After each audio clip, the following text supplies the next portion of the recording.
I'm Luke Summerhays, and I love Charcadet.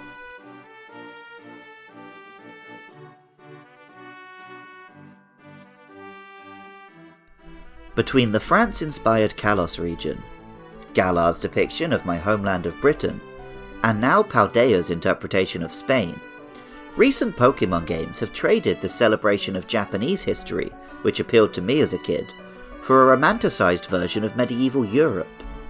Pagodas and ninjas are out, castles and knights are in. We saw a party of classic adventurers in the 6th generation starters. Then Honedge was our trusty sword. In the 8th generation, Corviknight was a mighty armoured warrior, and we even had Excalibur in the mouth of a legendary. Here in the 9th generation, we are introduced very early to a plucky squire, who may grow up to be a shining beacon, or a dark knight.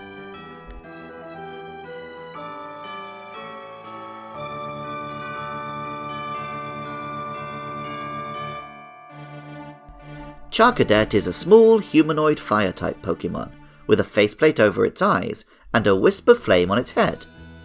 Players can catch a Charcadet near the starting areas, and even if they don't, they'll meet one soon enough at the Fire Team Starbase, where Charlos, a Charcadet which was being raised at the Academy, comes and meets Mela. Pokémon Scarlet tells us, burnt charcoal came to life and became a Pokémon. Possessing a fiery spirit, Charcadet will battle even tough opponents. The name Charcadet combines that charred coal with cadet, a soldier in training. Similarly, the Japanese name Kabu combines carbon, Spanish for charcoal, and bo, Japanese for boy. Appropriately for a cadet, Charcadet is a little like Riolu or Kubfu in earlier generations, in that it's a cute little squirt whose main character trait is training all the time to become a bigger, cooler Pokémon. Pokémon Violet tells us, its firepower increases when it fights, reaching over 1,800 degrees Fahrenheit. It likes berries that are rich in fat. Unlike Riolu, and even more so than Kubfu, Charcadet has a choice about how this evolution goes.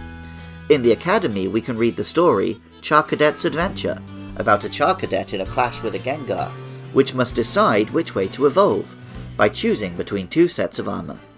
Using a set of auspicious armour, which can only be found in Pokémon Scarlet, Charcadet will evolve into Armarouge.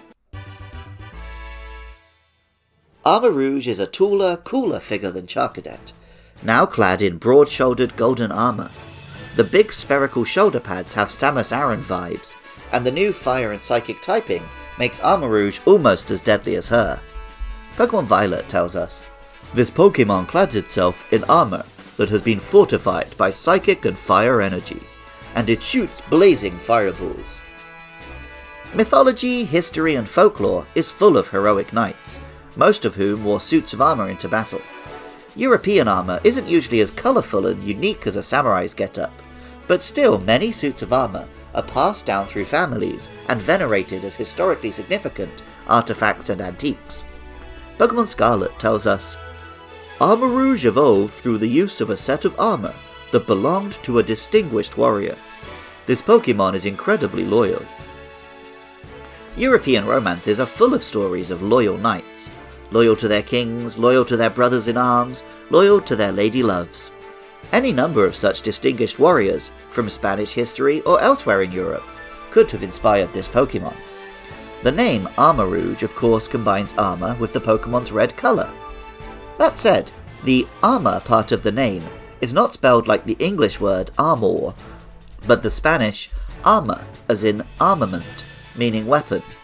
And indeed, Armarouge can put its pauldrons together and form a cannon, like Megatron or any number of anime and video game characters, to fire its signature move, Armor Cannon. The Japanese name, similarly, is Gurenama, Guren being the Japanese name for a crimson shade of red. In Pokémon Violet, however, players can find a different set of armour. Using the malicious armour found in Pokémon Violet, Charcadet will evolve into Ceruledge. Ceruledge is more sleek and slender than its counterpart. Instead of broad shoulders and cannons, it has sleek greaves and swords for hands. The gold and red colour scheme is replaced with black and blue. The special attack stat is switched with the physical, and rather than fire and psychic, this is fire and ghost. Pokémon Scarlet tells us, "The fiery blades on its arms burn fiercely with the lingering resentment of a sword wielder who fell before accomplishing their goal." And Pokémon Violet tells us, "An old set of armor steeped in grudges caused this Pokémon's evolution. Ceruledge cuts its enemies to pieces without mercy." In both Europe and Asia, the imagery of a suit of armor coming to life and being possessed by a ghost is as old as armor and ghost stories have existed. In Shakespearean tragedies and Japanese snow plays, the dead warrior is often depicted through an animated suit of armor. Ceruledge is a combination of the cerulean colour and the edges of the blades, and this Pokémon lives up to being the edgy choice. Friend of the show James J. Moyles, Shadow the Hedgehog and Gore Magala enjoyer, was a big fan of this Pokémon. The Japanese name is perhaps even more mid-2000s edgelord, original character Do Not Steal. In Japan, this Pokémon is called Soul Blades. Both Ceruledge and Armarouge are pretty tasty competitively, one being an accomplished physical attacker and the other special. With their hidden ability, Light Armor, through taking one attack they can trade their defense for more speed and tear through opposing teams just like heroic knights of lore. People have been quick to make a lot of comparisons with these Pokémon. Mega Man has been thrown around a lot, with the two evolutions kind of representing Mega Man and Mega Man X respectively. Bulbapedia compares Armarouge's golden armor to Wilfred the Hairy, and Ceruledge's dual blades to El Cid. I don't know if these Pokémon do represent any one particular legendary warrior, or if, instead, they are simply embodiments of the very concept of the warrior spirit.